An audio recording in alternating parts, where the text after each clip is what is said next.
Rajarhat new টাউনে অতিথিদেব ভাব থিমে শ্রী শ্রী শ্যামা পূজা ২০২৫-এর জাঁকজমকপূর্ণ উদ্বোধন রাজারহাট নিউ টাউনের পুরাতন দশদ্রোণ খেলার মাঠ প্রাঙ্গণে অনুষ্ঠিত হল ঐতিহ্যবাহী শ্রী শ্রী শ্যামা পূজা ২০২৫, যা পরিচালনায় রয়েছে দশদ্রোণ ব্যায়াম সমিতি পুরাতন।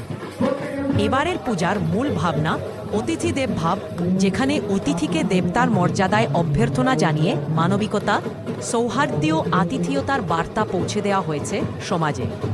এই বছরের পূজা মণ্ডপের শুভ উদ্বোধন করেন রাজারহাট নিউ টাউনের বিধায়ক মাননীয় তাপস চ্যাটার্জি। উদ্বোধনী অনুষ্ঠানে উপস্থিত ছিলেন বিধাননগর ৫ নং ওয়ার্ডের পৌর প্রতিনিধি নন্দিনী ব্যানার্জি, যার সক্রিয় সহযোগিতায় এই পূজার আয়োজন আরও সুন্দরভাবে সম্পন্ন হয়েছে। উদ্বোধনী বক্তব্যে বিধায়ক তাপস চ্যাটার্জি বলেন, অত্যন্ত সীমিত বাজেটের মধ্যেও এত সুন্দর একটি পূজা মণ্ডপ সত্যিই অসাধারণ চিন্তাভাবনা। ক্লাবের সকল সদস্যকে এবং আয়োজককে আন্তরিক ধন্যবাদ জানাই এমন একটি মনোমুগ্ধকর আয়োজনের জন্য। দুর্গাপূজা কলকাতা যেমন উজ্জ্বল, তেমনই কালী পূজা বা শ্যামা পূজায় রাজারহাট নিউ টাউনও আজ এক গুরুত্বপূর্ণ সাংস্কৃতিক কেন্দ্র হয়ে উঠেছে। এই মণ্ডপ সেই ঐতিহ্যেরই এক উজ্জ্বল উদাহরণ। পুরো মণ্ডপ সজ্জা, আলোকসজ্জা ও সাংস্কৃতিক পরিবেশনা দিয়ে সাজানো হয়েছে প্রাঙ্গণটি। পূজার দিনগুলোতে এলাকাবাসী ও দর্শনার্থীদের উপচে পড়া ভিড়ে মুখরিত হয়ে উঠেছে পুরাতন দশদ্রোণ খেলার মাঠ। দশদ্রোণ ব্যায়াম সমিতি পুরাতন এর সদস্যরা জানিয়েছেন, প্রতি বছরের মতো এবারও তারা সমাজ কল্যাণমূলক কার্যক্রমের মধ্যে দিয়ে মানবিকতার বার্তা ছড়িয়ে দিতে বদ্ধপরিকর।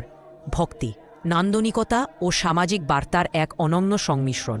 অতিথি দেব ভাব থিমে রাজারহাট নিউ টাউনের শ্রী শ্রী শ্যামা পূজা ২০২৫ নিঃসন্দেহে এলাকাবাসীর গর্ব।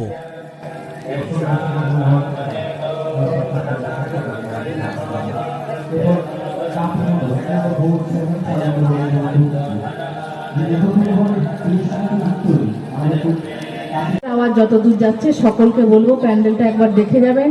খুব সুন্দর হয়েছে, মায়ের মূর্তিও খুব সুন্দর হয়েছে।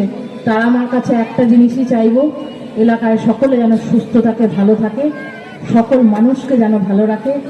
আর এই এলাকার মানুষের কাছে মানুষরা যেন সকলে আমাদের পাশে থাকে। আমরা এই বিধায়ককে পুনরায় আবার যেন এই এলাকার গার্জিয়ান হিসেবে পাই, সেটাই আমরা আশা রাখবো। ঠাকুরের কাছে এটাই চাইবো। সকলকে ধন্যবাদ, শুভেচ্ছা রইল। পরিচালনা করে এবারও করবে। আমাদের মায়ের কাছে এটাই প্রার্থনা, অঞ্চলের সবার মঙ্গল হোক, সকল মানুষের মঙ্গল হোক, এবং আমাদের অঞ্চলের পুজো যেভাবে নাম বাংলাময় ছড়িয়ে পড়েছে,